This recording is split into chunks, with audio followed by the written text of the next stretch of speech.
Good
evening.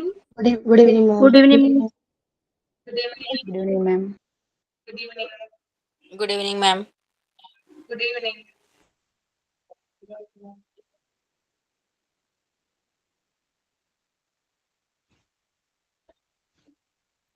Good evening, ma'am. Good evening. എത്ര പേരുണ്ട് ഇന്നലെ എത്ര പേര് കയറിയായിരുന്നു?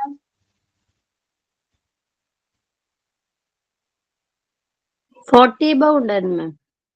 40 above ഉണ്ടായിരുന്നു അല്ലേ? ഓക്കെ. ഞാനൊരു സെമിനാർ പ്രിപ്പയർ ചെയ്യാൻ പറഞ്ഞിട്ടുണ്ടായിരുന്നു. പക്ഷെ സ്പ്ലിറ്റ് ആയ സ്ഥിതിക്ക് ആരെങ്കിലും ഉണ്ടോ കൂട്ടത്തില് പറഞ്ഞിരുന്നവര്? മാം ഞാനുണ്ട്. ഫസ്റ്റ് വൺ അനിമയുണ്ട് അല്ലേ? Coordination in management. റെഡി ആയിട്ടുണ്ട്, ചെയ്യാനായിട്ട് റെഡിയാണോ? റെഡിയാണ്. ഒരു സെക്കൻഡ് കേട്ടോ. ഇനി വേറെ ആരെങ്കിലും ഉണ്ടോ?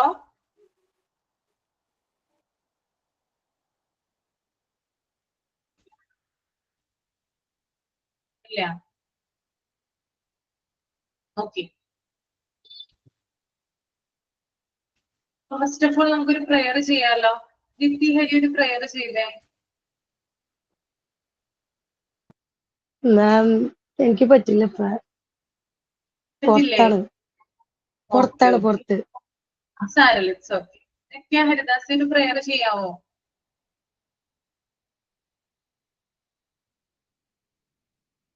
യെസ് മാം, ഒരു സെക്കൻഡ്. ആ,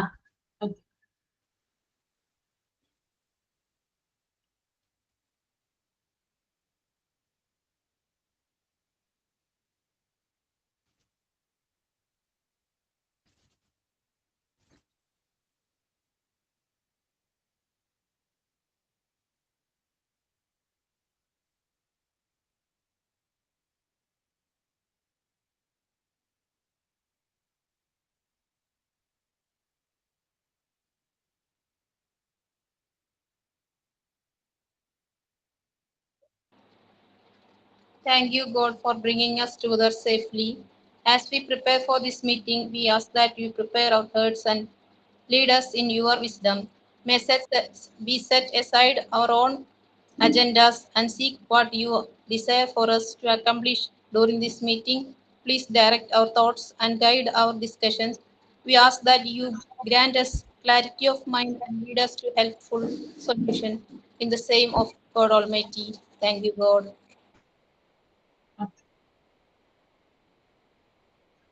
then thought of the day ഉണ്ടോ? Thought of the day? ഇല്ല. ഓക്കെ അനിമ, നമുക്ക് സ്റ്റാർട്ട് ചെയ്യാം. Yes ma'am. സ്പീഡിൽ പോകണ്ട, പതുക്കെ തന്നെ പറഞ്ഞു കൊടുത്താൽ മതി. കാരണം എല്ലാരും ശ്രദ്ധിക്കുക കേട്ടോ. അനിമ പറയുന്ന കാര്യങ്ങള് നിങ്ങൾക്ക് ഇനി വേറെ കിട്ടില്ല. ഒരു ടീച്ചറായിട്ട് തന്നെ അനിമയെ കണ്ടുകൊണ്ട് എന്ന് പറയുന്ന കാര്യങ്ങള് ലെക്ചർ നോട്ട് എഴുതിയെടുക്കാനായിട്ട് ശ്രമിക്കുക. എന്തൊക്കെ പോയിന്റ്സ് ഞാൻ പറയുമ്പോൾ നിങ്ങൾ എഴുതിയെടുക്കാറില്ലേ, അതുപോലെ തന്നെ എന്റെ സ്ഥാനത്ത് തന്നെ അനിമയെ കാണുക. അതിനുശേഷം ഇമ്പോർട്ടന്റ് ആയിട്ടുള്ള കാര്യങ്ങളൊന്ന് കുറിപ്പ് എഴുതി വെക്കുക കേട്ടോ. എല്ലാവർക്കും ക്ലിയർ ആണല്ലോ? ഓക്കെ ആണോ? യൂണിറ്റ് 3 ആണ് കേട്ടോ, യൂണിറ്റ് 3. ഓക്കെ അനിമ, അപ്പൊ സ്റ്റാർട്ട് ചെയ്തോളൂ കേട്ടോ. Okay ma'am. Okay, good evening ma'am and dears. ഞാൻ പറയാൻ പോകുന്ന ടോപ്പിക് കോർഡിനേഷൻ ഇൻ മാനേജ്മെന്റ് ആണ്. എന്താണ് കോർഡിനേഷൻ? കോർഡിനേഷൻ എന്ന് പറയുന്നത് നമ്മളൊരു മാനേജ്മെന്റിനെ സംബന്ധിച്ച് നോക്കുമ്പോൾ നമുക്ക് ഉണ്ടാവുന്നത്, നമുക്ക് കുറച്ച് ഫങ്ഷൻസ് ഒക്കെ നമ്മൾ പഠിച്ചിട്ടുണ്ടായിരുന്നു. പ്ലാനിങ്, അതുപോലെ തന്നെ ഓർഗനൈസിങ്, സ്റ്റാഫിങ്, ഡയറക്റ്റിംഗ്, കൺട്രോളിങ്. ഈ ഒരു 4 ഫങ്ഷൻസ്, ഈ പറയുന്ന ഈ ഒരു ഫങ്ഷൻസ് എല്ലാം കൂടി ചേർന്നിട്ടുള്ള ഒരു പ്രോസസ്സിനെയാണ് നമ്മൾ എന്ത് പറയുന്നത്, കോർഡിനേഷൻ എന്ന് പറയുന്നത്. ഓക്കെ, അതായത് coordination is the essence of management for the achievement of harmony of individual effort towards the accomplishment of group goals is the purpose of management. Coordination എന്ന് പറയുന്നത് ഒരു മാനേജ്മെന്റിനെ സംബന്ധിച്ച് നോക്കുമ്പോൾ ആ മാനേജ്മെന്റ് എസെൻസ് ആണ്. അതായത് ഒരു കമ്പനിയിൽ എല്ലാവിധ ആക്ടിവിറ്റീസും കൂടി ചേർന്ന് ഒരു കമ്പനിക്ക് ഗോൾ ഉണ്ടായിരിക്കും, അല്ലെങ്കിൽ ഒരു എയിം ഉണ്ടായിരിക്കും. ആ എയിം അച്ചീവ് ചെയ്യാന്നുള്ളതാണ് ഒരു കോർഡിനേഷൻ കൊണ്ട് നമ്മൾ ഉദ്ദേശിക്കുന്നത്.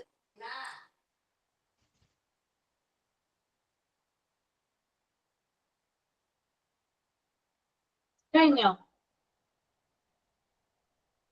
അനിമ? മാം ഒരു മിനിറ്റ്, ഇവിടെ ഒരാള് വന്നിട്ടുണ്ടേ, അതാണ്.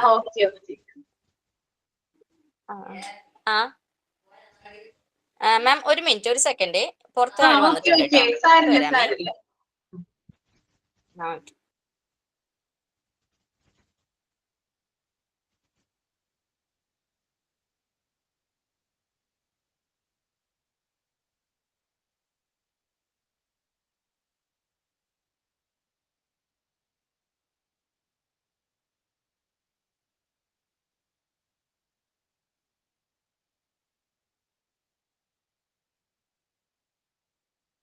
ഞാൻ ലേറ്റ് ആയി കയറാൻ. Hello ma'am. പറഞ്ഞോളൂ അനിമ. വീട്ടില് ഞാൻ അമ്മി മാത്രമേ ഉള്ളൂ, അതാണ്. സാരില്ല. ഉം. ആ ഓക്കെ മാം. അപ്പൊ നമ്മൾ ഞാനൊരു കാര്യം പറയട്ടെ പറഞ്ഞുകൊണ്ടിരുന്നത് അനിമ. മാനേജ്മെന്റ് ഒരു കാര്യം കോർഡിനേഷന്റെ. അനിമ, ഒരു സെക്കൻഡ്. അതായത് പറഞ്ഞുകൊണ്ടിരിക്കുമ്പോൾ ജസ്റ്റ് ഒന്ന് ചോദിക്കുക, പറഞ്ഞോളൂ. ആർക്കെങ്കിലും എന്തെങ്കിലും കാര്യങ്ങൾ പിടികിട്ടാതിരുന്നിട്ടുണ്ടോ, എന്തെങ്കിലും ക്യാച്ച് ചെയ്യാൻ പറ്റാതിരുന്നിട്ടുണ്ടോ എന്ന് ചോദിക്കുക കേട്ടോ. ഓക്കെ. അപ്പോ അങ്ങനെ കിട്ടിയിട്ടില്ലെങ്കിൽ അതൊന്നും ഒന്നും കൂടി ഒന്ന് എക്സ്പ്ലെയിൻ ചെയ്ത് കൊടുക്കുക. അങ്ങനെയാണ് നമ്മുടെ ക്ലാസ് മുമ്പോട്ട് പോകുന്നത്. ഓക്കെ, ക്ലാസ് ആയിട്ട് തന്നെ എടുക്കുക. മനസ്സിലായി ഞാൻ പറഞ്ഞത്? മാം ആ ഞാൻ ഓക്കെ. ലേറ്റ് ആയി കയറാനേ ഏതെടുക്കണേ എനിക്ക് മനസ്സിലായില്ല. അതായത് കഴിഞ്ഞ ക്ലാസ്സില് സെമിനാർ പ്രിപ്പയർ ചെയ്യാൻ പറഞ്ഞിട്ടുണ്ടായിരുന്നു. മനസ്സിലായി. അപ്പോ അനിമ ഇപ്പോ ആ ഒരു സെമിനാർ ഇവിടെ പ്രസന്റ് ചെയ്തുകൊണ്ടിരിക്കുകയാണ്. അപ്പൊ നിങ്ങൾ അതിൽ നിന്ന് നോട്ട്സുകളും മറ്റും ഒന്ന് എഴുതിയെടുക്കാനായിട്ട് ശ്രമിക്കുക കേട്ടോ. ഓക്കെ മാം. അനിമ സ്റ്റാർട്ട് ചെയ്ത് തുടങ്ങിക്കോളൂ, കണ്ടിന്യൂ ചെയ്തുകൊള്ളൂ. Okay ma'am. അപ്പൊ നമ്മൾ പറഞ്ഞുകൊണ്ടിരുന്ന ടോപ്പിക് കോർഡിനേഷൻ ഇൻ മാനേജ്മെന്റ് ആണ്. അതിൽ കോർഡിനേഷന്റെ മീനിങ് ആണ് പറഞ്ഞിട്ടുണ്ടായിരുന്നത്. നമുക്കൊരു കമ്പനിയിൽ ഒരു എയിം ഉണ്ടായിരിക്കും. ആ എയിം അല്ലെങ്കിൽ ഗോള് അച്ചീവ് ചെയ്യാൻ വേണ്ടി നമുക്ക് എല്ലാവിധ ആക്ടിവിറ്റീസും ഒരുമിച്ച് കൊണ്ടുപോകുന്ന ഒരു പ്രക്രിയയെ പറയുന്നതാണ് കോർഡിനേഷൻ എന്നാണ് പറയുന്നത്. ഓക്കെ. അതില് നമുക്ക് ഇൻക്ലൂഡ് ചെയ്യുന്ന ഫംഗ്ഷൻ, ആ ഒരു പ്രോസസ്സ് നമുക്ക് കൊണ്ടുപോകുന്ന ആ ഒരു ഫങ്ഷൻസ് എന്ന് പറയുന്നത് പ്ലാനിങ് ഉണ്ട്, ഓർഗനൈസിങ് ഉണ്ട്, സ്റ്റാഫിംഗ് ഉണ്ട്, ഡയറക്റ്റിംഗ് ഉണ്ട്, കൺട്രോളിംഗ് ഉണ്ട്. ഓക്കെ. ഈ 5 ഫങ്ഷൻസ് കൂടി ചേർന്നിട്ടുള്ള ഒരു പ്രോസസ്സിംഗ് ആണ് കോർഡിനേഷൻ എന്നാണ് പറയുന്നത്. ഓക്കെ. ഇനി അടുത്തെന്ന് പറയുന്നത് ഡെഫിനിഷൻ ആണ്. എന്താണ് കോർഡിനേഷന്റെ ഡെഫിനിഷൻ? ഓക്കെ. കോർഡിനേഷന്റെ ഡെഫിനിഷൻ എന്ന് പറയുന്നത് ചാൾസ് വർത്ത് പറയുന്ന ഒരു ഡെഫിനിഷൻ ആണ്. Coordination is the integration of several parts into an orderly whole to achieve the purpose of understanding. Okay. Coordination എന്ന് പറയുന്നത് അത് ഒന്നിലധികം കാര്യങ്ങൾ ഇൻക്ലൂഡ് ചെയ്തിട്ടുള്ള അല്ലെങ്കിൽ ഒരുമിച്ച് കൊണ്ടുപോകുന്ന ഒരു കാര്യമാണ് കോർഡിനേഷൻ എന്ന് പറയുന്നത്. ഓക്കെ. അതായത് ഒരേ എയിമിലേക്ക് അല്ലെങ്കിൽ ഒരേ ഗോളിലേക്ക് എല്ലാ എംപ്ലോയീസും എല്ലാ സ്റ്റാഫുകളും ഒരു ഗോളിലേക്ക് എല്ലാവിധ ആക്ടിവിറ്റീസിനും കോർഡിനേറ്റ് ചെയ്ത് കൊണ്ടുപോകുക എന്നുള്ളതാണ് ഇവിടെ ചാൾസ് വർത്ത് പറയുന്നത്. ഓക്കെ. എല്ലാവർക്കും ഓക്കെ ആണോ? കോർഡിനേഷൻ മീനിങ്ങും ഡെഫിനിഷനും. ഡെഫിനിഷൻ ഒന്നുകൂടി പറയോ? നമ്മുടെ ടെക്സ്റ്റ് ബുക്കിലുണ്ടോ ഈ definition? According to Charlesworth, coordination is the integration of several parts into an orderly whole, HOLE, to achieve the purpose of understanding. കിട്ടിയോ എല്ലാവർക്കും?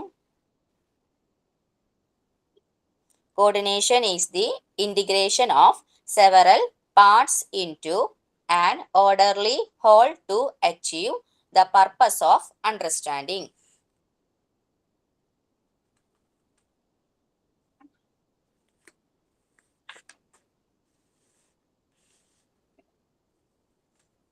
Okay. നെക്സ്റ്റ് എന്ന് പറയുന്നത് കോർഡിനേഷന്റെ ഫീച്ചേഴ്സ് ആണ്. ഫീച്ചേഴ്സ് എന്ന് പറയുന്നത് നമുക്ക് എന്തൊക്കെ പ്രത്യേകതകളാണ് കോർഡിനേഷൻ നമുക്ക് ഒരു മാനേജ്മെന്റിൽ വരുന്നത്. ഓക്കെ. ഫസ്റ്റ് പോയിന്റ് എന്ന് പറയുന്നത് ഗ്രൂപ്പ് എഫേർട്ട് ആണ്. ഓക്കെ.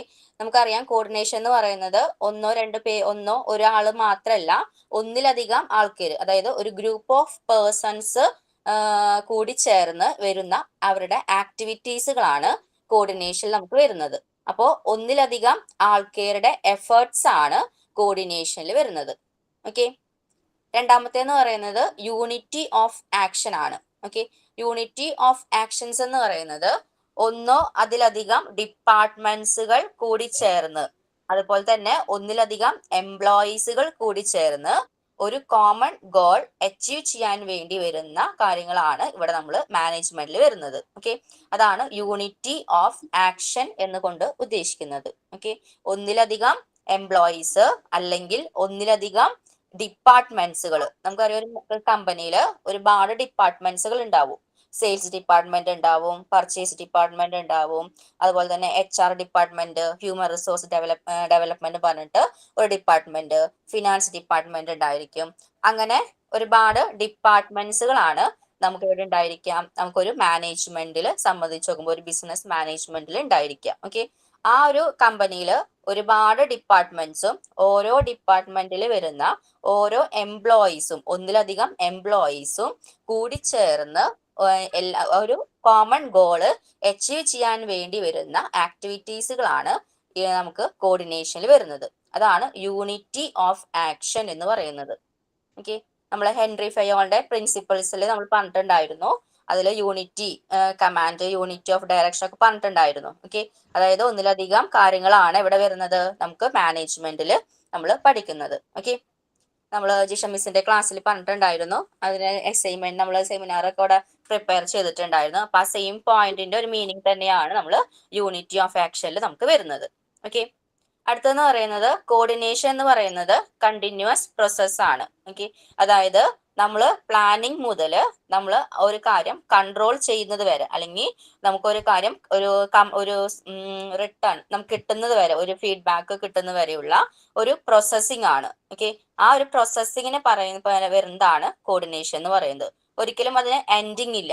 ഓക്കെ, ഒരു ലൈഫ് സൈക്കിൾ ആണെന്ന് പറയാം അല്ലെ. നമുക്കൊരു സ്റ്റാർട്ടിങ് തൊട്ട് ഇപ്പൊ നമുക്കൊരു ഹ്യൂമൻ ബീയിനെ ഡിപ്പെൻഡ് നോക്കുമ്പോൾ ബർത്ത് മുതൽ നമുക്ക് എന്തുണ്ടായിരിക്കും, ഒരു മെച്യൂരിറ്റി പീരീഡ് വരെ വരുന്ന ഒരു സ്റ്റേജ് ഉണ്ടായിരിക്കും. ഓക്കെ, ചെറിയ കുട്ടിയാവാം, ചൈൽഡ് ആവാം, അതിനുശേഷം അഡൽട്ട് ആവാം. അങ്ങനെ ഓരോ സ്റ്റേജ് വൈസ് ആണ് നമുക്ക് എന്ത് വരുന്നത്, നമുക്ക് ഗ്രോത്ത് വരുന്നത്. അതേപോലെ തന്നെയാണ് മാനേജ്മെന്റിലും പ്ലാനിങ് ഉണ്ടായിരിക്കും, ദെൻ അത് കഴിഞ്ഞ് ഓർഗനൈസിങ് ഉണ്ടായിരിക്കും, അത് മുതൽ ലാസ്റ്റ് സ്റ്റേജ് കൺട്രോളിങ് വരെ വരുന്ന ആ ഒരു പ്രോസസ്സിങ്ങിന് വരുന്നതാണ് കോർഡിനേഷൻ എന്ന് പറയുന്നത്. ഓക്കെ, ഒരിക്കലും ഒരു സ്റ്റേജ് കഴിഞ്ഞ് അടുത്ത സ്റ്റേജ് കഴിഞ്ഞ് ഒരിക്കലും സ്റ്റോപ്പിംഗ് ആവില്ല, അത് കണ്ടിന്യൂസ് ആയിട്ടായിരിക്കും നമുക്ക് പോകുന്നത്. ഓക്കെ, അതാണ് ഫീച്ചേഴ്സിന്റെ തേർഡ് ഫീച്ചേഴ്സ് എന്ന് പറയുന്നത്. ഒന്നാമത്തെ ഫീച്ചർ എന്ന് പറയുന്നത് ഗ്രൂപ്പ് എഫേർട്ട് ആണ്. രണ്ടാമത്തേന്ന് പറയുന്നത് യൂണിറ്റി ഓഫ് ആക്ഷൻ ആണ്. മൂന്നാമത്തേന്ന് പറയുന്നത് കണ്ടിന്യൂസ് പ്രോസസ് ആണ്. ഓക്കെ, 3 പോയിന്റ് ഓക്കെ ആണോ എല്ലാവരും? തമ്പ് ചെയ്താലും മതി മെസ്സേജ്. ഓക്കെ, ഇനി നമ്മുടെ ടോപ്പിക് എന്ന് പറയുന്നത് ഇപ്പൊ ഞാൻ പറഞ്ഞത് കോർഡിനേഷന്റെ മീനിങ്ങും ദെൻ ഡെഫിനിഷനും ഫീച്ചേഴ്സ് ആണ് പറഞ്ഞത്.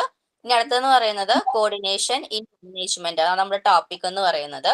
എന്താണ് മാനേജ്മെന്റിലെ കോർഡിനേഷൻ എന്ന് പറയുന്നത്? ഓക്കെ, നമ്മൾ ഓൾറെഡി പറഞ്ഞു, കോർഡിനേഷന്റെ മീനിങ് പറഞ്ഞു. അത് സെയിം തന്നെയാണ് മാനേജ്മെന്റിലും പറയുന്നത്. അതായത് it is the process of ensuring that employees work together to achieve organisational goals. ഒരു കമ്പനിയുടെ അല്ലെങ്കിൽ ഒരു ഓർഗനൈസേഷന്റെ ഗോള് അച്ചീവ് ചെയ്യാൻ വേണ്ടി അവിടുത്തെ എല്ലാ എംപ്ലോയീസും കൂടി വർക്ക് ചെയ്യാന്നുള്ളതാണ്. അതിന്റെ പ്രോസസ്സിങ്ങിനെ പറയുന്നതാണ് കോർഡിനേഷൻ എന്ന് പറയുന്നത്, മാനേജ്മെന്റില് കോർഡിനേഷൻ എന്ന് പറയുന്നത്. ഓക്കെ, അവിടെ ഒരുപാട് ഡിപ്പാർട്ട്മെന്റ്സ് ഉണ്ടായിരിക്കും, ഒരുപാട് ഫങ്ഷൻസ് ഉണ്ടായിരിക്കും. അത് നല്ല വർക്കെല്ലാം സ്മൂത്ത്ലി നമുക്ക് എന്ത് ചെയ്യണം, കൃത്യമായ രീതിയിൽ അത് എഫക്റ്റീവ് ആയിട്ട്, എഫിഷ്യന്റ് ആയിട്ട്, നല്ല പ്രൊഡക്റ്റീവ് ആയിട്ട്, നല്ല ക്വാളിറ്റി ഉള്ള കാര്യങ്ങൾ വെച്ചിട്ട് വേണം അവിടെ ഇത് ചെയ്യാൻ, വർക്ക് ചെയ്യാൻ. ഓക്കെ, അടുത്തതെന്ന് പറയുന്നത് എന്തുകൊണ്ടാണ് കോർഡിനേഷൻ മാനേജ്മെന്റിൽ ഇമ്പോർട്ടന്റ് എന്ന് പറയുന്നത്? Okay, why is coordination is important? Okay, coordination എന്ന് പറയുമ്പോൾ അവിടെ ഓരോരുത്തരുടെയും എന്തുണ്ടായിരിക്കും, ഐഡിയാസ് ഉണ്ടായിരിക്കും, അവരുടെ പ്ലാനിങ് ഉണ്ടായിരിക്കും, കാര്യങ്ങളെല്ലാം ഉണ്ടായിരിക്കും. ഓക്കെ, അതിൽ നിന്ന് ഓരോരുത്തരും അവരുടേതായിട്ടുള്ള കാര്യങ്ങളായിരിക്കും പറയുന്നുണ്ടായിരിക്കുക. ഓക്കെ, അതെല്ലാം കൃത്യമായ രീതിയിൽ എല്ലാതും കൃത്യമായ രീതിയിൽ എടുത്ത് അതിൽ നിന്ന് ആവശ്യമുള്ളത് മാത്രം, ഓക്കെ, ക്വാളിറ്റി ഉള്ള കാര്യങ്ങൾ മാത്രം എടുത്ത് നമ്മൾ എന്ത് ചെയ്യും, അത് വെച്ചിട്ടാണ് നമ്മൾ കോമൺ ഗോൾ അച്ചീവ് ചെയ്യുന്നത്. ഓക്കെ, അതായത് വേസ്റ്റ് ഉണ്ടെങ്കിൽ വേസ്റ്റ് ഉള്ള കാര്യങ്ങളെല്ലാം അവർ എന്ത് ചെയ്യുക, റെഡ്യൂസ് ചെയ്യുക. അപ്പോൾ ഫസ്റ്റ് പോയിന്റ് എന്ന് പറയുന്നത് റെഡ്യൂസ് വേസ്റ്റ് ആണ്. ഓക്കെ, നമ്മൾ എന്തെങ്കിലും വേസ്റ്റ് വരുത്താം, അല്ലാന്നുണ്ടെങ്കിൽ ഡിലേ വരുത്താം, അതൊക്കെ നമുക്ക് എന്തായിരിക്കും ഇവിടെ നമുക്ക് റെഡ്യൂസ് ചെയ്യാൻ സാധിക്കും. രണ്ടാമത്തെ എന്ന് പറയുന്നത് പ്രമോട്ട് ഗുഡ് വിൽ ആണ്. ഗുഡ് വിൽ നമുക്ക് പ്രമോട്ട് ചെയ്യാം, അതാണ് രണ്ടാമത്തെ എന്ന് പറയുന്ന പോയിന്റ്. മൂന്നാമത്തെ എന്ന് പറയുന്നത് റെഡ്യൂസ് കോൺഫ്ലിക്റ്റ് ആണ്. ഒന്നിലധികം എംപ്ലോയീസ് നമ്മൾ പറഞ്ഞു ടീം വർക്ക് ആണ് അഥവാ ഗ്രൂപ്പ് ആക്ടിവിറ്റീസ് ആണ്.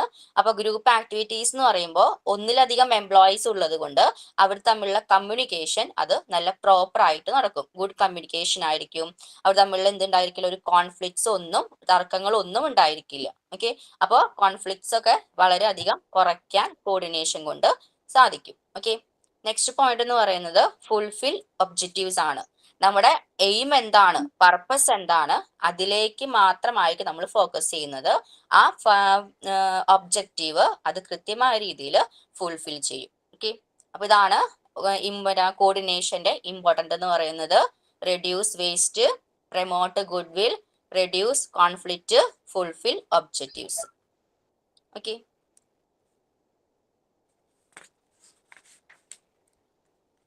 ഓക്കെ ആണോ?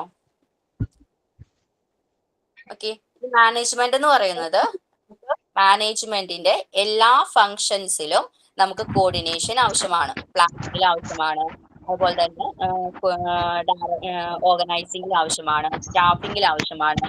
ഓരോന്നിലും ഓരോ ഫങ്ഷൻസിലും നമുക്ക് എന്ത് വേണം, ടീം വർക്ക് ആയതുകൊണ്ട് ഒന്നിലധികം ആൾക്കാരുടെ പാർട്ടിസിപ്പേഷൻ ഉണ്ടെങ്കിൽ മാത്രമാണ് നമുക്ക് നമ്മുടെ എയിം അച്ചീവ് ചെയ്യാൻ പറ്റും. അതാണ് നമുക്ക് കോർഡിനേഷൻ കൊണ്ട് പറയുന്നത്. സബ്രീന ഷിഹാബെ മ്യൂട്ട് ചെയ്യട്ടോ. സബ്രീന. അനിമ. ഇനി കോർഡിനേഷൻ എന്ന് പറയുന്നത് നമുക്ക് എല്ലാ കോർഡിനേഷൻ എന്ന് പറയുന്നത് എല്ലാ ലെവൽസ് ഓഫ് മാനേജ്മെന്റിലും നമുക്കറിയാം. ടോപ്പ് ലെവൽ മാനേജ്മെന്റ് ഉണ്ടായിരിക്കും, മിഡിൽ ലെവൽ മാനേജ്മെന്റ് ഉണ്ടായിരിക്കും, ബോട്ടം ലെവൽ മാനേജ്മെന്റ് ഉണ്ടാവും. ഓക്കെ, ഈ ലെവൽസ് ഓഫ് മാനേജ്മെന്റിലും നമുക്ക് കോർഡിനേഷൻ അത് വളരെ ആവശ്യകതയാണ്. ഓക്കെ, നമ്മൾ ഓൾറെഡി അത് കൃത്യമായ രീതിയിൽ നമ്മൾ എല്ലാ ആക്ടിവിറ്റീസും ഇന്റിഗ്രേറ്റ് ചെയ്ത് കൂടിച്ചേർന്നിട്ടാണ് നമ്മൾ എല്ലാ കാര്യങ്ങളും അവിടെ നടപ്പിലാക്കുന്നത്. ഓക്കെ, ഇതാണ് കോർഡിനേഷൻ എന്ന് പറയുന്നത്. അപ്പോൾ കോർഡിനേഷൻ എന്ന് പറഞ്ഞത് നമുക്ക് കോമൺ ആയിട്ട് ഒരു സമ്മറി ആണ്. അതായത് നമ്മൾ ഒരു കമ്പനിയെ സംബന്ധിച്ച് നോക്കുമ്പോൾ ഒരു കമ്പനിയുടെ ഒരു കോമൺ ഗോള് അഥവാ കമ്പനിയുടെ പർപ്പസ് അല്ലെങ്കിൽ എയിം എന്താണോ അത് അച്ചീവ് ചെയ്യാൻ വേണ്ടി ഒരു ഗ്രൂപ്പ് ഓഫ് പേഴ്സൺസ് കൂടി ചേർന്ന് ആ ഒരു എയിം അച്ചീവ് ചെയ്യുക, അല്ലെങ്കിൽ ഒരുപാട് ആക്ടിവിറ്റീസ് കൂടി ചേർന്ന് അച്ചീവ് ചെയ്യുക എന്നുള്ളതാണ് കോർഡിനേഷൻ കൊണ്ട് ഉദ്ദേശിക്കുന്നത്. ഓക്കെ, ദെൻ കോർഡിനേഷൻ ഡെഫിനിഷൻ പറഞ്ഞു, ചാൾസ് വർത്ത് ആണ്. Coordination is the integration of several parts into a orderly whole to achieve the purpose of understanding. Okay, നമുക്കൊരു കോമൺ ഗോൾ ഒരു കമ്പനിയെ സംബന്ധിച്ച് നോക്കുമ്പോൾ, അല്ലെങ്കിൽ ഒരു ഓർഗനൈസേഷനെ സംബന്ധിച്ച് നോക്കുമ്പോൾ, അല്ലെങ്കിൽ ഒരു മാനേജ്മെന്റിനെ സംബന്ധിച്ച് നോക്കുമ്പോൾ പർപ്പസ് അത് കൃത്യമായ രീതിയിൽ എന്താണെന്ന് മനസ്സിലാക്കി അതിലേക്ക് ഗ്രൂപ്പ് ഓഫ് ആക്റ്റീവ് പേഴ്സൺസ് അവരുടെ ഗ്രൂപ്പ് ഓഫ് ആക്ടിവിറ്റീസ് കൃത്യമായ രീതിയിൽ കൂടിച്ചേർത്ത് അത് കൊണ്ടുപോകുക എന്നുള്ളതാണ് ചാൾസ് വർത്തിന്റെ ഡെഫിനേഷൻ എന്ന് പറയുന്നത്.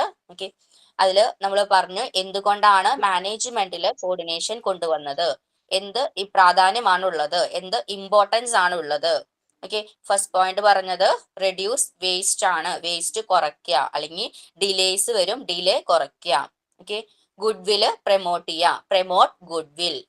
ദെൻ കോൺഫ്ലിക്റ്റ് കുറയ്ക്കുക, നമുക്ക് ഒന്നിലധികം എംപ്ലോയീസ് ആയതുകൊണ്ട് ടീം വർക്ക് ആയതുകൊണ്ട് പരസ്പരം കമ്മ്യൂണിക്കേഷൻ വളരെ പ്രോപ്പർ ആയിട്ടായിരിക്കും നടക്കുക. അതുകൊണ്ട് കോൺഫ്ലിക്ട്സുകൾ ഒന്നും നമുക്ക് അധികം ഉണ്ടായിരിക്കില്ല. ഇനി ഉണ്ടെങ്കിൽ തന്നെ അത് അവർ തന്നെ എന്ത് ചെയ്യണം, അത് സോൾവ് ചെയ്യണം. ഓക്കെ, ചെറിയ ചെറിയ കോൺഫ്ലിക്ട്സുകളെ ഉണ്ടായിരിക്കുള്ളൂ, അത് അവർ തമ്മിൽ കമ്മ്യൂണിക്കേറ്റ് ചെയ്ത് അത് അവർ സോൾവ് ചെയ്ത് പോയിക്കോളും. ഓക്കെ, അപ്പോൾ റെഡ്യൂസ് കോൺഫ്ലിക്റ്റ് ആണ്. ഓക്കെ, പിന്നെ നെക്സ്റ്റ് പോയിന്റ് എന്ന് പറയുന്നത് ഒബ്ജക്റ്റീവ് ഫുൾഫിൽ ചെയ്യാം. ഓക്കെ, മാനേജ്മെന്റിൽ എല്ലാ ഫങ്ഷൻസിലും എന്തുണ്ട്, കോർഡിനേഷൻ ഉണ്ട്. പ്ലാനിങ് അതുപോലെ തന്നെ ഓർഗനൈസിങ് തുടങ്ങിയിട്ടുള്ള എല്ലാ ഫങ്ഷൻസിലും നമുക്ക് കോർഡിനേഷൻ അതിൽ ഓൾറെഡി ഉണ്ട്. ഓക്കെ, പിന്നെ എല്ലാ ലെവൽസ് ഓഫ് മാനേജ്മെന്റിലും കോർഡിനേഷൻ ഉണ്ട്. ടോപ്പ് ലെവൽ മാനേജ്മെന്റിലും മിഡിൽ ലെവൽ മാനേജ്മെന്റിലും ബോട്ടം ലെവൽ മാനേജ്മെന്റിലും നമുക്ക് കോർഡിനേഷൻ വളരെ അത്യാവശ്യമാണ്. ഓക്കെ, അത് ഗ്രൂപ്പ് ഓഫ് വർക്ക് ആയതുകൊണ്ട് എല്ലാവിധ ആക്ടിവിറ്റീസും ഇന്റിഗ്രേറ്റ് ചെയ്തിട്ടാണ് നമ്മൾ കോർഡിനേഷൻ ആയിട്ട് കൊണ്ടുപോകുന്നത്. ഓക്കെ, അപ്പോൾ ഒരു സക്സസ് എന്ന് പറയുന്നത് അവിടെ group of employees group of activities ആയിട്ട് കൊണ്ടുപോയാൽ മാത്രമാണ് ഒരു കമ്പനിക്ക് നല്ലൊരു സക്സസ് അല്ലെങ്കിൽ അവർക്ക് ഒരു ഗുഡ് വില് അല്ലെങ്കിൽ അവരെ ആ ഒരു എയിം അച്ചീവ് ചെയ്യാൻ സാധിക്കുള്ളൂ. ഓക്കെ, എല്ലാവരും ഓക്കെ ആണോ? കോർഡിനേഷൻ എന്ന് പറഞ്ഞ ടോപ്പിക് ക്ലിയർ ആയോ? എന്തെങ്കിലും ഡൗട്ട്സ് ഉണ്ടോ? ആ ഡെഫിനിഷൻ ഒന്നുകൂടെ പറയാവോ? Okay. According to Charles Worth, coordination is the integration of several parts into an orderly whole, H-O-L-E, whole, to achieve the purpose of understanding. കിട്ടിയോ?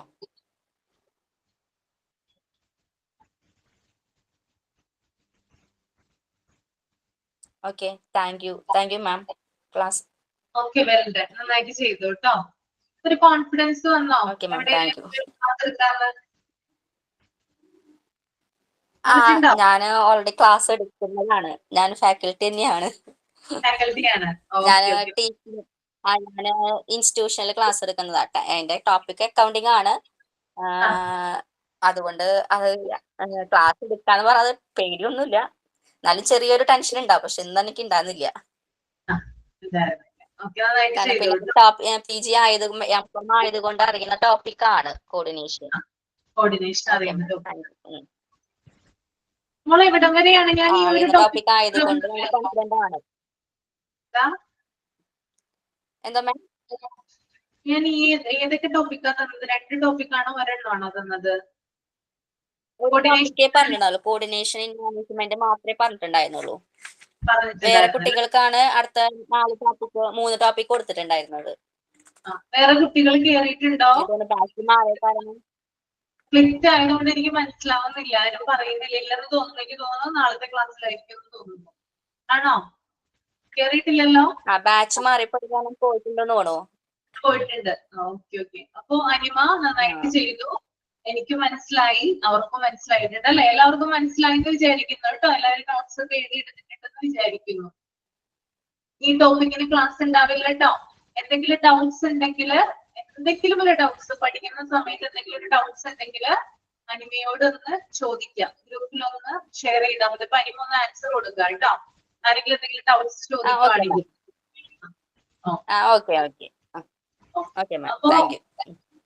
Thank you. Then coordination management ആണ് നമ്മളിപ്പോ പറഞ്ഞത്, അനിമ പറഞ്ഞത്. ഇനി അടുത്തത് coordination of co curricular activities ആണ്. അത് ഇതുപോലെ തന്നെ സെമിനാർ ആയിട്ട് നെക്സ്റ്റ് ക്ലാസ്സിൽ പ്രസന്റ് ചെയ്യാൻ ആരാണ് റെഡി ആയിട്ടുള്ളത് എന്ന് പറഞ്ഞേ. Coordination of co curricular activities. Aryalakshmi ചെയ്യാവോ? ചെയ്യാം miss. Coordination of co curricular activities കേട്ടോ. ഞാനിപ്പോ ഇവിടെ പേര് എഴുതി വെക്കുവാണ്, അല്ലെങ്കിൽ ഞാൻ മറന്നു പോകും. ആരോടാണ് പറഞ്ഞതെന്ന് എനിക്ക് ഓർമ്മയുണ്ടാവില്ല. അപ്പൊ ഞാൻ ഒന്നും കൂടി ഇത് സ്പ്ലിറ്റ് ചെയ്ത് തരാം. കാരണം നമ്മുടെ കുട്ടികള് വേറെ ക്ലാസ്സിലോട്ട് പോയി. അപ്പൊ ഇനി അവരുണ്ടാവില്ല. ആര്യലക്ഷ്മി ഇപ്പൊ അനിമ ഒരെണ്ണം ചെയ്തു. ദെൻ ആര്യലക്ഷ്മിക്ക് ഒരെണ്ണം കൊടുത്തിട്ടുണ്ട്. ദെൻ കൺട്രോൾ ഓഫ് കോർഡിനേഷൻ ആരാണ് ചെയ്യാ? Control of coordination. മടി പിടിച്ചിരിക്കരുത്, ഞാൻ തയ്യാറാണെന്ന് പറഞ്ഞു വരിക. Control of coordination. Siji Samuel ചെയ്യാവോ? കൺട്രോൾ ഓഫ് കോർഡിനേഷൻ സെമിനാർ ആയിട്ട് പ്രസന്റ് ചെയ്യാവോ? മാം നെക്സ്റ്റ് ഫ്രൈഡേ അല്ലേ? നെക്സ്റ്റ് ഫ്രൈഡേ നമുക്ക് ടൈം കിട്ടുമെന്ന് അറിയില്ല. ആര്യലക്ഷ്മി ആയിരിക്കും ആദ്യം പ്രസന്റ് ചെയ്യുക. നമുക്ക് ടൈം ഉണ്ടെങ്കിൽ മാത്രമാണ് അന്ന് പ്രസന്റ് ചെയ്യുക കേട്ടോ. പ്രിപ്പയർ ചെയ്തിട്ട് വരിക. Okay ma'am. എന്താന്ന് വെച്ചാ മോൾക്ക് ബോർഡ് എക്സാം തുടങ്ങാണ്. അപ്പൊ ഞാൻ അന്ന് അവളുടെ കൂടെ ആയിരിക്കും. അതുകൊണ്ടാണ് ഞാൻ ചോദിച്ചത്. സാറ്റർഡേ ആണ് ബോർഡ് എക്സാം സ്റ്റാർട്ട് ചെയ്യുന്നത്. ഓക്കെ. അപ്പൊ എന്നാല് നെക്സ്റ്റ് ഫ്രൈഡേ വേണ്ട, അതിന് നെക്സ്റ്റ്, അതായത് അതിന് ശേഷമുള്ള ഒരു ഫ്രൈഡേ മതി. അത് പറ്റുമോ? ഞാൻ ഡേറ്റ് നോക്കട്ടെ മാം. ട്രൈ മാം, ഞാൻ ട്രൈ ചെയ്യാം. കൺട്രോൾ ഓഫ് കോർഡിനേഷൻ അല്ലേ മാം? കൺട്രോൾ ഓഫ് കോർഡിനേഷൻ ആണ്. Okay ma'am. മാറ്റി തരണമെങ്കിൽ മാറ്റി തരാം കേട്ടോ, നിർബന്ധമില്ല. വേറെ ആരെങ്കിലും ചെയ്തോളും, പിന്നീട് ഒരു ദിവസം ചെയ്താൽ മതി. മോൾക്ക് ബോർഡ് എക്സാം. നിത്യഹരിത ഞാൻ ചോദിക്കട്ടെ, നിത്യഹരിദാസ് ചെയ്യാവോ? നിത്യ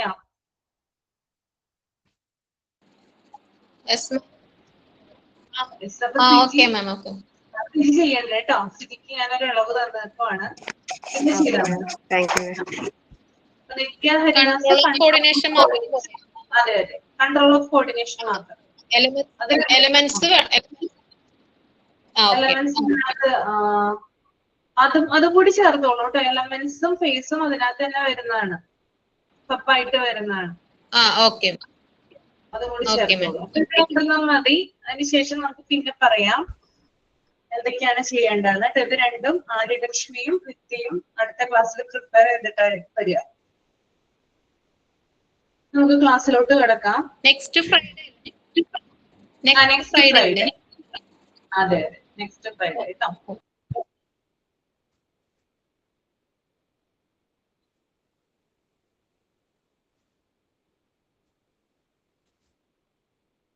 നമ്മൾ സ്റ്റാഫ് മീറ്റിംഗ്സ് വരെയായിരുന്നു പറഞ്ഞു നിർത്തിയിട്ടുണ്ടായിരുന്നത്. അടുത്തത് special committee of peoples. Okay, just ഒന്ന് റീഡ് ചെയ്യാം കേട്ടോ, മൈൻഡിലൊന്ന് റീഡ് ചെയ്യാം. ഒരു മിനിറ്റ് ഒന്ന് എടുത്തൊന്ന് റീഡ് ചെയ്യാം. ഇതെന്താണെന്ന് നമുക്കൊന്ന് എക്സ്പ്ലെയിൻ ചെയ്യാം.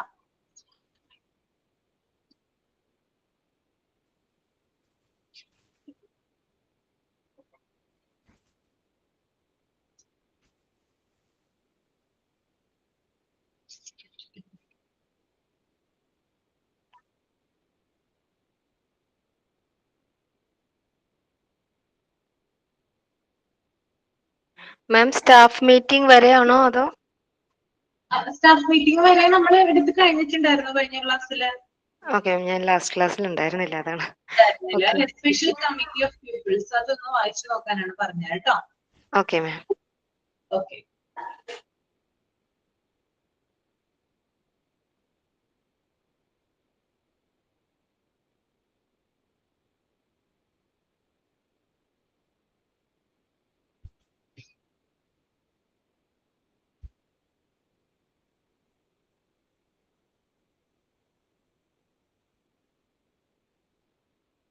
ഓക്കെ, ഇതിൽ പറയുന്നത് സ്റ്റുഡൻസിന്റെ കൗൺസിലിന് പുറമെ ആയിട്ട് പ്രത്യേക ചുമതലകള് കൈകാര്യം ചെയ്യുന്നതിനും അതുപോലെ തന്നെ കുട്ടികളുടെ ഡിസിപ്ലിൻ മെയിൻറ്റെയിൻ ചെയ്യുന്നതിനുമായിട്ട് ധാരാളം ഡിബേറ്റുകള്, ഡ്രാമാസ്, അതുപോലെ ഫ്ലവർ ഷോകള്, അതുപോലെ തന്നെ സാഹിത്യ കൂട്ടായ്മകള്, സംഗീത കച്ചേരികള് തുടങ്ങിയ പരിപാടികൾ സംഘടിപ്പിക്കുന്നതിനും വിദ്യാർത്ഥികൾ പ്രത്യേക കമ്മിറ്റികൾ രൂപീകരിക്കണം. സ്കൂളിൽ പലതരത്തിലുള്ള പരിപാടികൾ ഉണ്ടാവും അല്ലെ, പലതരത്തിലുള്ള. അതിനകത്ത് കുറെ കാര്യങ്ങൾ കൊടുത്തിട്ടുണ്ട്, നാടകങ്ങൾ കൊടുത്തിട്ടുണ്ട്, പുഷ്പമേളകള്, സാഹിത്യ കൂട്ടായ്മകള്, അതുപോലെ തന്നെ ഡിബേറ്റുകള്, പിന്നെ മ്യൂസിക്കൽ പ്രോഗ്രാംസ്. ഇതൊക്കെ നടത്തുന്നതിന് മുമ്പേ തന്നെയായിട്ട് എന്ത് ചെയ്യണം, മീറ്റിംഗ്സുകൾ ഉണ്ടാവും അല്ലെ, അല്ലെങ്കിൽ കുട്ടികളുടേതായിട്ടുള്ള ചില കമ്മിറ്റികൾ ഉണ്ടാവും. അതിൽ നിന്ന് ഓരോരുത്തരെയും, അതായത് പ്രത്യേകം തരംതിരിച്ചിട്ടാണ് എന്ത് ചെയ്യുക, ഓരോ കുട്ടികളെയും അതിന്റെ ചുമതലകൾ ഏൽപ്പിക്കുന്നത്. അപ്പൊ അതാണ് ഇവിടെ പറയുന്നത് കേട്ടോ. ഇപ്പൊ സ്റ്റുഡന്റ് കൗൺസിലിന് പുറമേ ആയിട്ട് ഓരോരോ പരിപാടികൾ, പ്രോഗ്രാംസ് സ്കൂളിൽ കണ്ടക്ട് ചെയ്യുമ്പോൾ അതിന് മേൽനോട്ടം വഹിക്കാൻ, അല്ലെങ്കിൽ അതിന് സൂപ്പർവിഷൻ കൊടുക്കാൻ, അല്ലെങ്കിൽ അതിനെ ഗൈഡ് ചെയ്യാൻ ഓരോ വിദ്യാർത്ഥികളെയും നമ്മൾ ചുമതലപ്പെടുത്തേണ്ടതുണ്ട്. അതിനായിട്ട് സ്പെഷ്യൽ കമ്മിറ്റികൾ രൂപീകരിക്കേണ്ടതുണ്ട്. Okay, next one, social service squads എന്താണെന്ന് നോക്കാം. ഞാൻ ലെഫ്റ്റ് ആയിക്കോട്ടെ, എന്റെ ഡാറ്റ പാക്കേജ് തീർന്നു. ഡെയിലി പാക്കേജ് ആകെ 10 MB ഉള്ളൂ, ബാക്കി തീർന്നു. ലെഫ്റ്റ് ആയിക്കോളും, ക്ലാസ് കണ്ടാൽ മതി. ക്ലാസ് കാണാം ma'am. Thank you. Okay. Social service squads എന്താണെന്ന് നോക്കാം നമുക്ക്. കുട്ടികൾ ചില, അതായത് സ്റ്റുഡൻസ് ചില കാര്യങ്ങളിലൊക്കെ ഏർപ്പെടാറുണ്ട്. ഓക്കെ, ഇവിടെ ചില ഉദാഹരണങ്ങൾ കൊടുത്തിട്ടുണ്ട്. റോഡ് നിർമ്മാണം, അതുപോലെ തന്നെ ശുചീകരണ ക്യാമ്പയിനുകള്, സാഹിത്യ പരിപാടികള്, രോഗികളെ സഹായിക്കല്, സൈനികരുടെ, മിലിറ്ററി ഓഫീസേഴ്സിന്റെ കുടുംബങ്ങളെ സഹായിക്കല്, അതുപോലെ നാഷണൽ ഡിഫൻസിന് വേണ്ടിയിട്ട്, ദേശീയ പ്രതിരോധത്തിന് വേണ്ടിയിട്ട് ഫണ്ട് സ്വരൂപിക്കല് തുടങ്ങിയ സാമൂഹിക സേവന പ്രവർത്തനങ്ങളില് ഈ സ്ക്വാഡുകൾ ഏർപ്പെടും. അപ്പൊ നമുക്ക് സ്കൂളിലൊക്കെ കാണാൻ പറ്റും പ്രത്യേക സ്ക്വാഡുകൾ അല്ലെ, അതായത് നമ്മുടെ ദേശീയ നാഷണൽ ഡെവലപ്മെന്റിന് വേണ്ടിയിട്ട് അല്ലെങ്കിൽ പാവപ്പെട്ടവരെയൊക്കെ സഹായിക്കാൻ വേണ്ടിയിട്ട് പല പല കാര്യങ്ങൾക്ക് വേണ്ടിയിട്ടൊക്കെ കുട്ടികള് തയ്യാറെടുക്കാറുണ്ട്. അപ്പോൾ അത്തരത്തിൽ തയ്യാറെടുക്കുന്നതിന് മുമ്പായിട്ട് ഇത്തരം സ്ക്വാഡുകൾ എവിടെ രൂപീകരിക്കപ്പെടും? സ്കൂളുകളിലാണ് രൂപീകരിക്കപ്പെടുന്നത് കേട്ടോ. അത് ഇന്ന കാര്യങ്ങൾക്കൊന്നില്ല, എന്താണ് ഇപ്പൊ അടിയന്തരമായിട്ടൊരു ആവശ്യം വന്നെന്ന് വിചാരിക്കാം, ഒരു ഫ്ലഡ് വന്നു അല്ലെങ്കിൽ ഒരു ഉണ്ടായി, എന്തെങ്കിലും ഒരു ഡിസാസ്റ്റർ വന്നെന്ന് വിചാരിക്കുക. പെട്ടെന്ന് തന്നെ ആ കുട്ടികളെ കൊണ്ട് ആ സ്കൂൾ അതുമായി ബന്ധപ്പെട്ടുള്ള പ്രവർത്തനങ്ങളിലൊക്കെ ഏർപ്പെടുവാണെങ്കിൽ ആ കുട്ടികളെ കൊണ്ട് എന്തൊക്കെ ചെയ്യാൻ പറ്റുന്ന കാര്യങ്ങൾ, അത് എന്തൊക്കെ സേവനങ്ങളാണോ ആ കുട്ടികളെ കൊണ്ട് ചെയ്യാൻ പറ്റുക, അതിനകത്തൊക്കെ എന്ത് ചെയ്യും, ഈ കുട്ടികള് ഇൻവോൾവഡ് ആവും.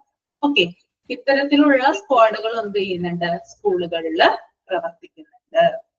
ഓക്കെ, then അടുത്തത് പ്രാക്ടിക്കൽ മെഷേഴ്സ് ആണ് കേട്ടോ.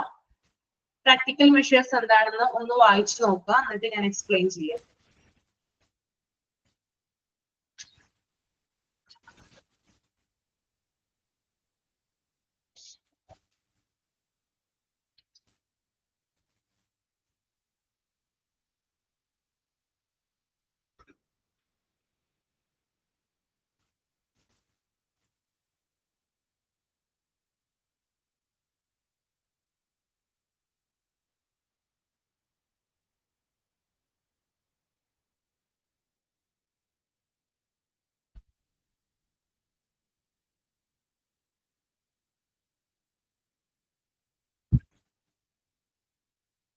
പ്രാക്ടിക്കൽ മെഷേഴ്സിൽ പറയുന്നത് സ്റ്റുഡൻസ്, അതായത് സ്കൂളിലെ കുട്ടികൾ എന്ത് ചെയ്യണം, അല്ലെങ്കിൽ അവരുടെ ഒരു ഭാഗം തന്നെ കുറെ കാര്യങ്ങൾക്ക് വേണ്ടി പ്രവർത്തിക്കേണ്ടതുണ്ട് അല്ലെ. അപ്പൊ നമ്മുടെ എഡ്യൂക്കേഷൻ സിസ്റ്റത്തിൽ ഒരു ഡെമോക്രാറ്റിക് സിസ്റ്റം കൊണ്ടുവരുന്നതിന് വേണ്ടിയിട്ട്, അല്ലെങ്കിൽ ജനാധിപത്യപരമായിട്ടുള്ള ഒരു ആശയങ്ങൾ കൊണ്ടുവരുന്നതിന് വേണ്ടിയിട്ട് സ്കൂളിൽ തന്നെ സ്റ്റാഫ് കൗൺസിലർ ഉണ്ടായിരിക്കണം, സ്റ്റുഡന്റ് കൗൺസിലറുകൾ ഉണ്ടായിരിക്കണം, സ്റ്റാഫ് മീറ്റിങ്ങുകൾ ഉണ്ടായിരിക്കണം, ദെൻ വിദ്യാർത്ഥികൾക്കായിട്ട് പ്രത്യേക കമ്മിറ്റികൾ ഉണ്ടായിരിക്കണം, സോഷ്യൽ സർവീസ് സ്ക്വാഡുകൾ ഉണ്ടായിരിക്കണം. ഇത്തരം കാര്യങ്ങളൊക്കെ ഉണ്ടെങ്കിൽ മാത്രമാണ് എല്ലാവർക്കും ഒരേപോലെയുള്ള ഇക്വാളിറ്റി ലഭിക്കുക അല്ലെ. അതായത് ഏതൊരു കാര്യത്തിനാണെങ്കിലും ഒരു കാര്യം നമ്മൾ ചെയ്യാനായിട്ട് തുനിഞ്ഞിറങ്ങുമ്പോൾ അതെല്ലാവർക്കും ഈക്വൽ ആയിട്ട് ഡിസ്ട്രിബ്യൂട്ട് ചെയ്യുന്ന രീതിയിൽ നമ്മൾ ചെയ്യണം അല്ലെ. അതുകൊണ്ടാണ് ഇവിടെ ഡെമോക്രാറ്റിക് എന്നതുകൊണ്ട് ഉദ്ദേശിക്കുന്നത് കേട്ടോ. എല്ലാവർക്കും തുല്യമായിട്ട് കാര്യങ്ങൾ ചെയ്യാനായിട്ട് സ്കൂൾ ശ്രമിക്കണം, അല്ലെങ്കിൽ സ്കൂളിലെ കുട്ടികളുടേതായിട്ടുള്ള സംഘടനകൾ ശ്രമിക്കണം എന്നും കൂടി ഇവിടെ പറഞ്ഞു വെക്കുന്നുണ്ട്. 3 കാര്യങ്ങളും ക്ലിയർ ആണോ? ഓക്കെ ആണോ? ഓക്കെ, അടുത്തത് സ്കൂൾ റെക്കോർഡ്സ് ആണ്. നമുക്ക് ഈസി ആയിട്ടുള്ള ഒരു പാട്ടാണ് ഇനി വരുന്നത്, നമുക്ക് അറിയാനായിട്ട് സാധിക്കും. ജസ്റ്റ് ഒന്ന് വായിച്ചു നോക്കുക കേട്ടോ, എന്നിട്ട് ഞാൻ എക്സ്പ്ലെയിൻ ചെയ്യാം. സ്കൂൾ റെക്കോർഡ്സ് വായിച്ചു കഴിയുമ്പോൾ ഒന്ന് തമ്പ് ചെയ്യുക കേട്ടോ. ഫുള്ള് വായിക്കുക, സ്കൂൾ റെക്കോർഡ്സ് വായിക്കുക, നീഡ് ഓഫ് സ്കൂൾ റെക്കോർഡ്സും കൂടി വായിക്കുക.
വായിച്ചു കഴിഞ്ഞിട്ട് തമ്പ് ചെയ്യാട്ടോ.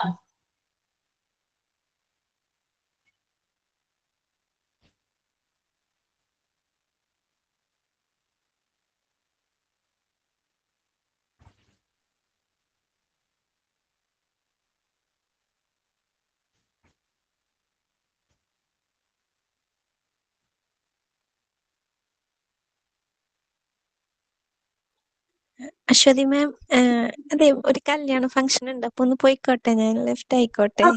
പൊയ്ക്കോളൂ പൊയ്ക്കോട്ടോ.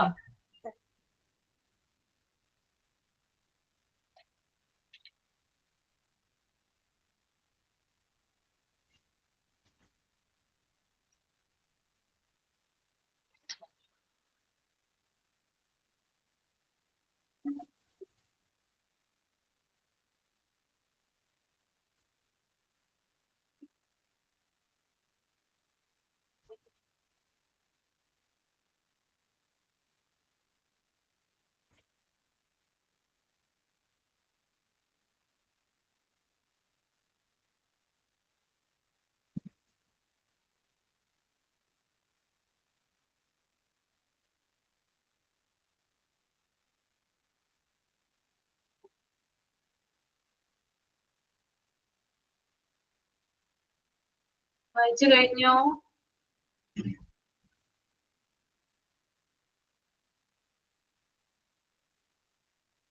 ഓക്കെ, കഴിഞ്ഞു. നീഡ് ഓഫ് സ്കൂൾ റെക്കോർഡ്സ് ആണ് കേട്ടോ. നമുക്കറിയാം സ്കൂൾ റെക്കോർഡ്സ് എന്ന് പറഞ്ഞാൽ വളരെ വളരെ ഇമ്പോർട്ടന്റ് ആയിട്ടുള്ള ഒരു കാര്യമാണല്ലേ സ്കൂളുകളിൽ അത് മെയിൻറ്റെയിൻ ചെയ്യുന്നതിന്റെ. ഇപ്പൊ സ്കൂളുകളിൽ കാലാകാലങ്ങളിലുള്ള സ്കൂളുകളുടെ ഡെവലപ്മെന്റ്, അതുപോലെ തന്നെ അതിന്റെ എന്താ പറയാ ഒറിജിൻ, അതിന്റെ ഗ്രോത്ത്, ഇതൊക്കെ കുറിച്ച് സ്കൂളുകളെ കുറിച്ചിട്ടുള്ള, അതായത് സ്കൂളിന്റെ ഗ്രോത്ത്, ഡെവലപ്മെന്റ്, ഒറിജിൻ, ഇതിനെ കുറിച്ചിട്ടൊക്കെ അറിയാൻ വേണ്ടിയിട്ട് സ്കൂൾ റെക്കോർഡുകൾ നമ്മളെ സഹായിക്കുന്നുണ്ടെന്നാണ് പറയുന്നത്. ഒരു സ്കൂളിൽ ഒരു റെക്കോർഡ് സൂക്ഷിക്കുന്നതിന്റെ ആവശ്യകതയെ പറ്റിയിട്ടാണ് ഇവിടെ ഡിസ്കസ് ചെയ്യുന്നത്. എഡ്യൂക്കേഷണൽ മാനേജ്മെന്റിൽ സ്കൂൾ റെക്കോർഡ് എത്ര പ്രധാനപ്പെട്ടതാണെന്നും കൂടി ഇതിനകത്ത് പറഞ്ഞു വെക്കുന്നുണ്ട് കേട്ടോ. Okay, then need of school records. School records എന്ന് പറഞ്ഞാല് ഒരു എഡ്യൂക്കേഷൻ ഇൻസ്റ്റിറ്റ്യൂഷനെ സംബന്ധിച്ച് അതിന്റെ മാനേജ്മെന്റിന്, ദെൻ അതിന്റെ അഡ്മിനിസ്ട്രേഷന്, അതിന്റെ ഓർഗനൈസേഷനൊക്കെ ഏറ്റവും പ്രധാനപ്പെട്ട ഒരു കാര്യമാണ്. അതുപോലെ തന്നെ ഒരു കുട്ടി അവരുടെ കോഴ്സ് കംപ്ലീറ്റ് ആകുമ്പോൾ സർട്ടിഫിക്കറ്റ് വാങ്ങിയാണ് പുറത്തേക്ക് പോകുന്നത് അല്ലെ.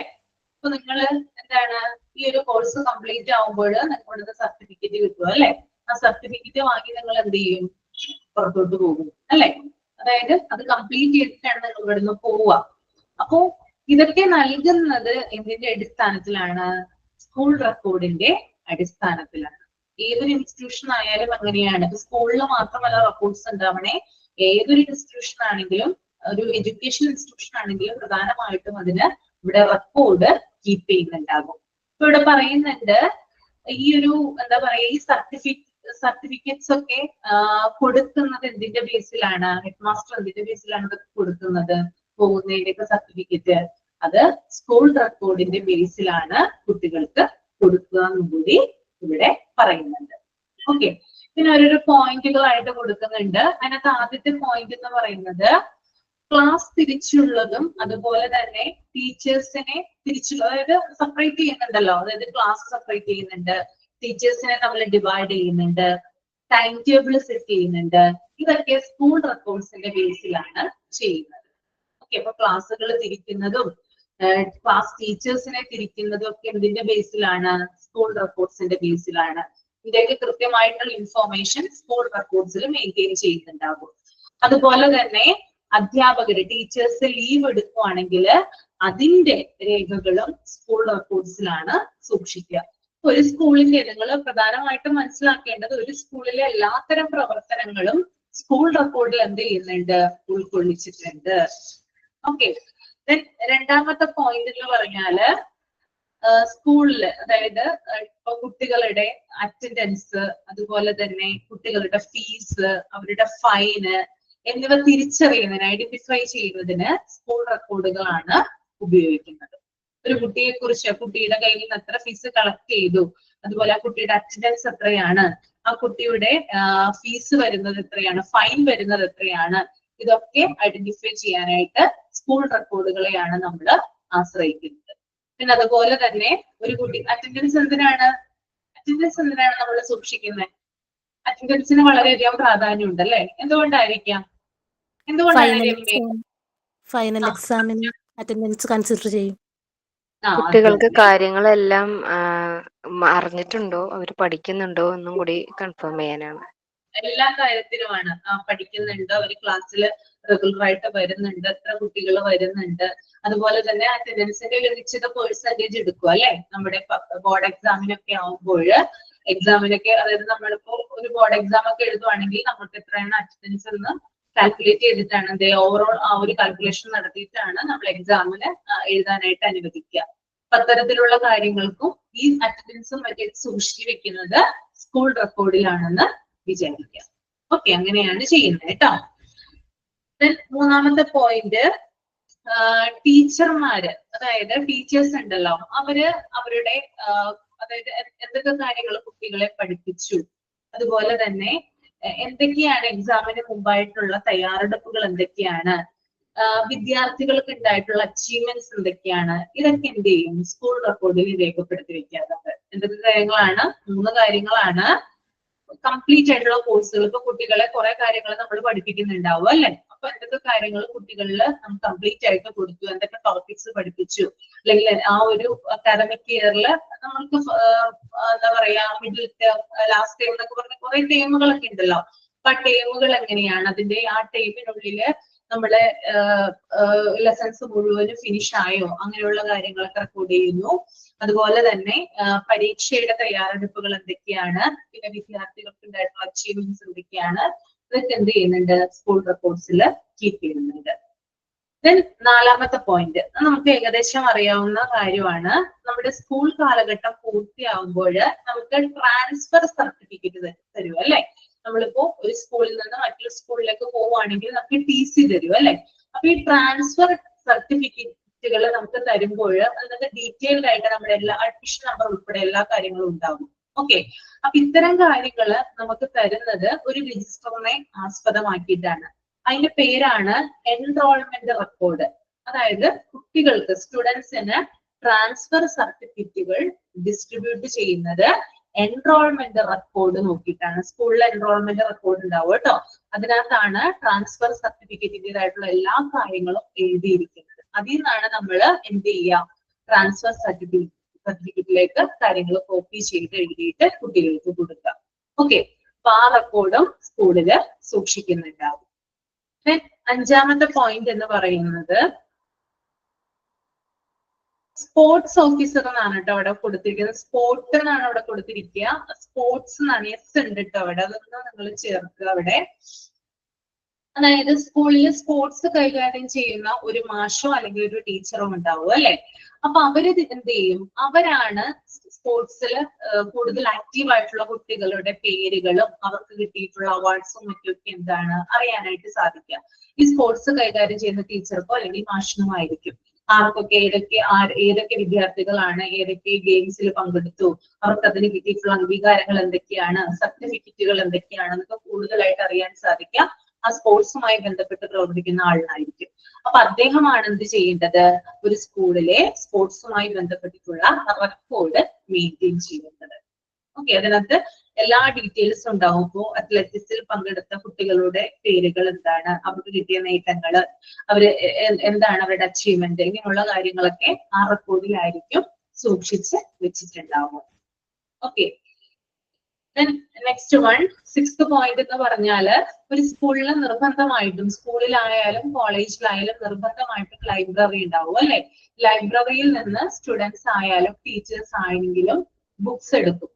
ഈ ബുക്സ് എടുക്കുമ്പോൾ അത് നമ്മൾ എന്ത് ചെയ്യണം? റിട്ടേൺ ചെയ്യണം അല്ലെ?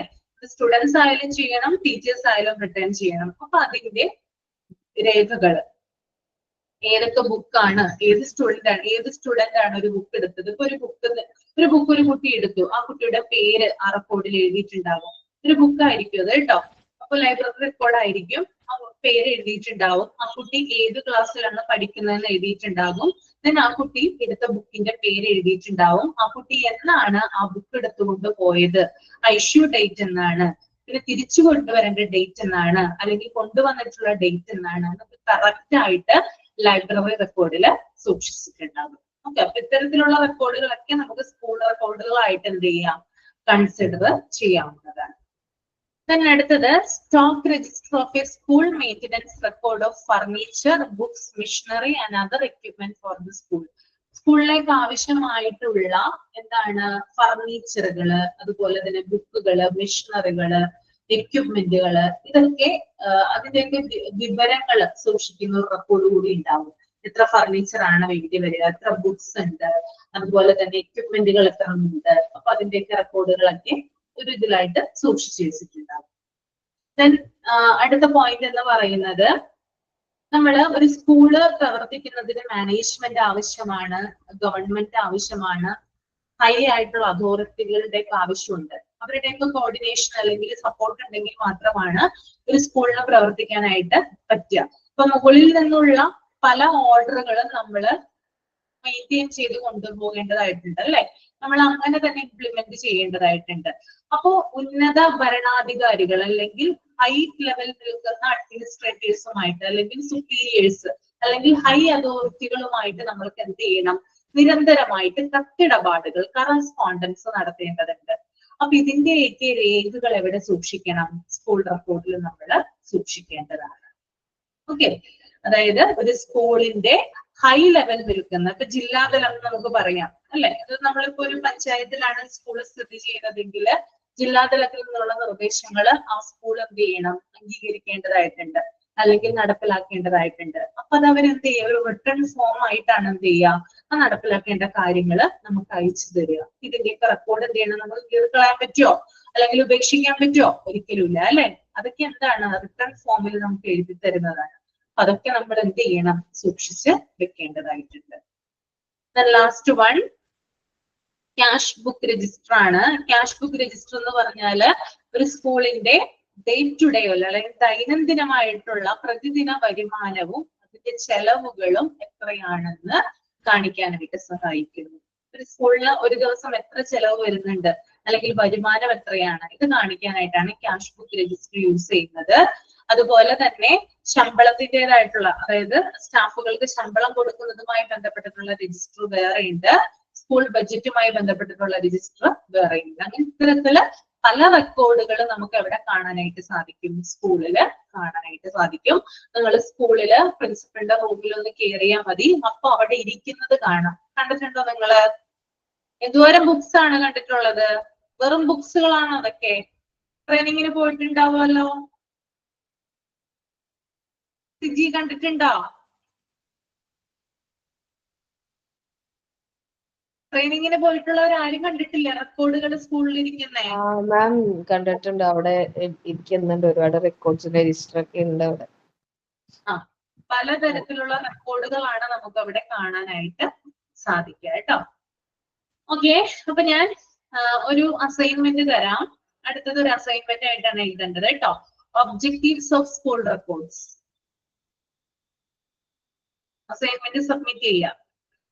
ഒരു നെക്സ്റ്റ് ഫ്രൈഡേക്കുള്ളിൽ തന്നെ സബ്മിറ്റ് ചെയ്യാനായിട്ട് നോക്കാം കേട്ടോ. Objectives of school records. കേൾക്കുന്നുണ്ടോ? മാം ഇത് ക്ലാസ് റൂമിൽ ഇടോ? ആ ക്ലാസ് റൂമിൽ ഇടാൻ, ക്ലാസ് റൂമിൽ ഇടാം കേട്ടോ. എനിക്ക് കുറച്ച് മറവി കൂടുതലാണ്, അതാണ് എന്റെ പ്രശ്നം.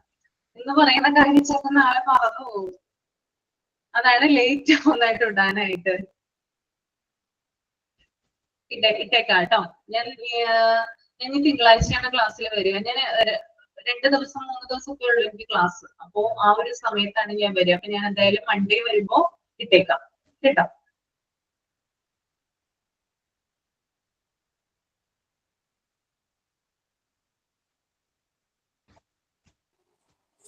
മാം ഒരു ഡൗട്ട്. ഒബ്ജക്റ്റീവ്സ് നമ്മൾ പോയിന്റ് ആയിട്ട് എഴുതിയാ പോരെ? മതി മതി. അത് എക്സ്പ്ലെയിൻ അസൈൻമെന്റ് മനസ്സിലായ കാര്യങ്ങൾ മാത്രം എഴുതുക. ഇതിനകത്ത് കുറച്ച് കോംപ്ലിക്കേറ്റഡ് ആയിട്ടാണ് കൊടുത്തിരിക്കുന്നതെങ്കിൽ നിങ്ങൾ സിമ്പിൾ ആയിട്ടുള്ള ലാംഗ്വേജിൽ എഴുതുക. മനസ്സിലായ കാര്യം മാത്രം എഴുതുക. ഓക്കെ അങ്ങനെയാണ് ഉദ്ദേശിക്കുന്നത് കേട്ടോ. ഓക്കെ നിങ്ങൾക്ക് എന്ത് മനസ്സിലായി അത് ഓക്കെ മാത്രം എഴുതിയാൽ മതി. ഇത് തന്നെ കോപ്പി പേസ്റ്റ് ചെയ്യരുത് കേട്ടോ. ഒരു പോയിന്റ് വായിച്ചിട്ട് നിങ്ങൾക്ക് എന്താണ് മനസ്സിലായത്, to formulate a basis for the intelligence to each people, അത് വായിക്കുമ്പോൾ നിങ്ങൾക്ക് എന്താണ് മനസ്സിലായത് അത് നിങ്ങളുടെ ലാംഗ്വേജിൽ എഴുതാനായിട്ട് ശ്രമിക്കുക. അത്ര മാത്രം, വേറെ ഒന്നുമില്ല കേട്ടോ. Okay okay okay. പിന്നെ അതുപോലെ തന്നെ ലാസ്റ്റ് ഒരു കൺക്ലൂഷൻ കൊടുക്കുക. ഏറ്റവും കൂടുതൽ ഹെൽപ്പ് സ്കൂൾ റെക്കോർഡ്സിന്റെ ഒബ്ജക്റ്റീവ്സ് ആണല്ലോ നമ്മൾ എഴുതുന്നത്. അതിൽ ഏറ്റവും കൂടുതൽ ഇത് ഹെൽപ്ഫുൾ ആകുന്നത് ആർക്കാണെന്ന് കൂടി എഴുതുക. സ്കൂൾ ഉണ്ട്, പീപ്പിൾ ഉണ്ട്, ടീച്ചർ ഉണ്ട്. ഈ 3 കൂട്ടരിലും ആർക്കാണ് ഏറ്റവും കൂടുതൽ ബെനിഫിറ്റ് ഇതുകൊണ്ട്, അതും കൂടി ഒന്ന് ചേർക്കുക കേട്ടോ. ലാസ്റ്റ് വൺ നിങ്ങൾക്ക് വായിച്ചപ്പോൾ മനസ്സിലായ കാര്യത്തിൽ നിന്ന് ആർക്കാണ് ഏറ്റവും കൂടുതൽ ഹെൽപ്ഫുൾ ആവുന്നത് കൂടി ഒന്ന് അതിനകത്തൊന്ന് മെൻഷൻ ചെയ്യാം. അങ്ങനെയാണെങ്കിൽ നല്ലതായിരിക്കും. ക്ലിയർ ആണോ?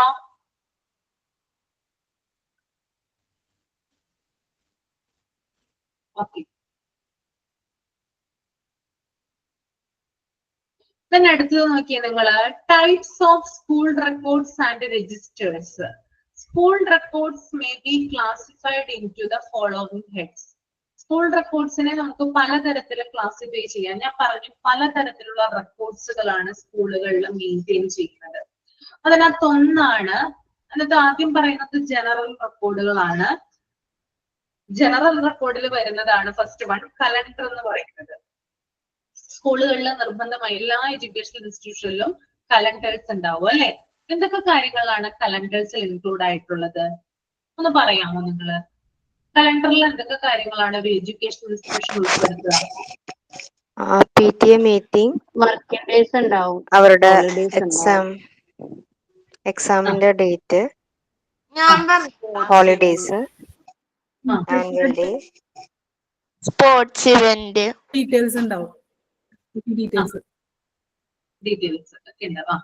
അപ്പോ term start and end dates, എപ്പോഴാണ് ടേം സ്റ്റാർട്ട് ചെയ്യുന്നത് എപ്പോഴാണ് എൻഡ് ചെയ്യുന്നത് അതുണ്ടാവും. അതാണ് ആദ്യത്തേത് കേട്ടോ. Term start and end dates. Okay. രണ്ടാമത്തേതാണ് എക്സാമിനേഷൻ ഷെഡ്യൂൾസ്. എക്സാമിനേഷനെ കുറിച്ചിട്ടുള്ള വിവരങ്ങൾ കലണ്ടറിൽ എന്തായാലും മെൻഷൻ ചെയ്തിട്ടുണ്ടാകും. Holidays and vacation. Okay, holidays എന്നാണ്, വെക്കേഷൻ എപ്പോഴാണ് സ്റ്റാർട്ട് ചെയ്യുക ആ കാര്യങ്ങൾ എഴുതിയിട്ടുണ്ടാകും. സ്കൂൾ ഇവന്റ്സ് ആൻഡ് ആക്ടിവിറ്റീസ്, സ്കൂളിനെ സംബന്ധിച്ച് സ്കൂൾ ഇവന്റ്സ് അതുപോലെ ആക്ടിവിറ്റീസ് അത്തരം കാര്യങ്ങൾ മെൻഷൻ ചെയ്തിട്ടുണ്ടാവും. പാരന്റ് ടീച്ചർ മീറ്റിംഗ്സ് അല്ലെ, PTA മീറ്റിംഗ്സ് പോലുള്ള കാര്യങ്ങൾ പ്രത്യേകമായിട്ട് മെൻഷൻ ചെയ്തിട്ടുണ്ടാകും. Staff meeting and training sessions, സ്റ്റാഫുകളുടെ മീറ്റിംഗും അവർക്ക് ട്രെയിനിങ് കൊടുക്കുന്നതിന്റെയൊക്കെ ഡേറ്റ്സും കാര്യങ്ങളൊക്കെ അതിനകത്ത് പ്രത്യേകമായിട്ട് സ്പെസിഫൈ ചെയ്തിട്ടുണ്ടാവും. ഓക്കെ, ഇത്തരം കാര്യങ്ങളാണ് കലണ്ടറുകളിൽ ഉണ്ടാവുക കേട്ടോ. ഒന്നുകൂടി ഞാൻ പറയാം. Term start and end dates, examination schedules, holidays and vacations, school events and activities, parent teacher meetings, staff meeting and training session. എല്ലാവർക്കും കിട്ടിയോ?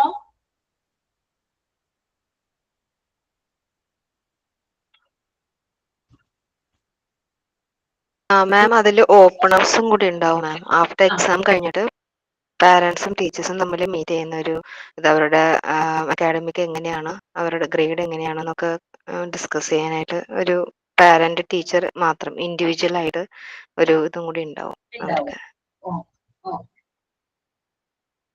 അടുത്തത് ലോങ് ബുക്ക് ആണ് കേട്ടോ. എന്താണ് ലോങ് ബുക്ക്? കേട്ടിട്ടുണ്ടോ long book?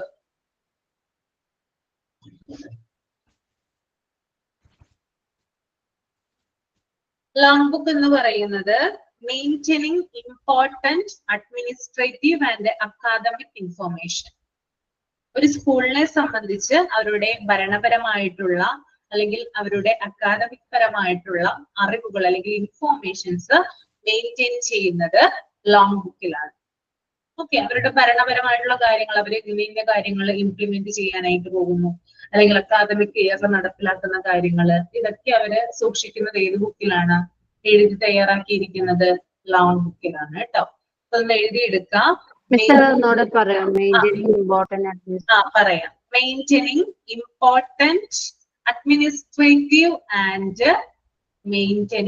Important administrative and academic information. Maintaining important administrative and academic information.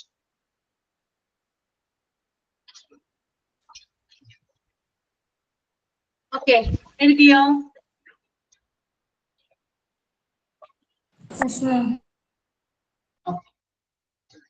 Next ക്ലാസ്സിൽ പറയാട്ടോ ഞാൻ അടുത്തത്.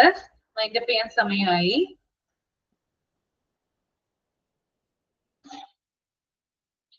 എന്തെങ്കിലും ഡൗട്ട് ഉണ്ടോ? ഞാൻ എന്റെ വീട്ടിൽ നിന്നാ വന്നേ. എന്റെ വീടൊന്ന് ഷിഫ്റ്റ് ആയി, ചേഞ്ച് ചെയ്തു. വീട് പണി നടക്കണമായിരുന്നു. എന്റെ വീട്ടിൽ നിന്നാണ് വരുന്നത്. ഇത്തിരി ദൂരം ഉണ്ട് പോകാനായിട്ട് കേട്ടോ. ഞാൻ പൊക്കോട്ടെ എന്നാ. Bye. Thank you ma'am. Good night. Okay ma'am, thank you. Thank you, ma'am. Thank you, ma'am. Thank you, ma'am. Thank you. Thank you, ma'am. Good night. Thank you, ma'am. Thank you, ma'am. Good night, ma'am. See you tomorrow. Thank you, ma'am. Good night, ma'am. Thank you so much. Good night.